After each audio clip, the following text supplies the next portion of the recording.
ఈ రోజు ఏదైతే రామరెడ్డి నగర్ నుంచి దూలపల్లి దాకా 10,90,00,000తోని శాంక్షన్ అయిన రోడ్డు మరి కార్పొరేషన్ అయిన తర్వాత ఎమ్మెల్యే గారు ఆయన లెటర్ ప్యాడ్ తీసుకుని 10 సార్లు తిరిగి ఇక్కడ రోడ్డు మీద జనాలు బాధపడతారని చెప్పి శాంక్షన్ చేయించుకొని వచ్చారు. మరి ఒక్కసారి మీరు ఆలోచించండి.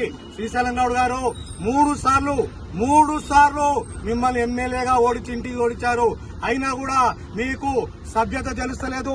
ప్రజలు ఏమనుకుంటున్నారో ఆలోచిస్తలేదు. మీరు ఏదో వచ్చి కొబ్బరికాయ కొట్టినంత మాత్రాన ప్రజలు మీరు నమ్మే పరిస్థితి లేదు. మొన్న ఎలక్షన్స్ లో కూడా డిపాజిట్లు కూడా కోల్పోయిన వ్యవస్థను మీరు చూడలేదని అడుగుతున్నా. మన జిహెచ్ఎంసీల ఎలక్షన్ లో కూడా మీరు ఎవరినన్నా ఒక్కరినన్నా గెలిపించుకున్నారా అని చెప్పి అడుగుతా ఉన్నా. మీరేదో వచ్చి కొబ్బరికాయ కొట్టినంత మాత్రాన ప్రజలు మిమ్మల్ని నమ్మే పరిస్థితి లేదు.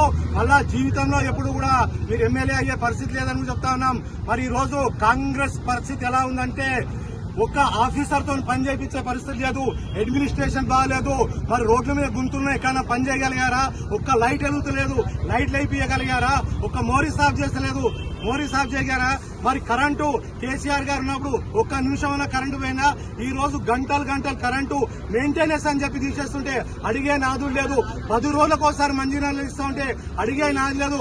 ఓన్లీ ఫోటోలు దిగుతా షో చేసుకుంటా ఏదో పని చేస్తా ఉన్నారు. ఇది కరెక్ట్ కాదు.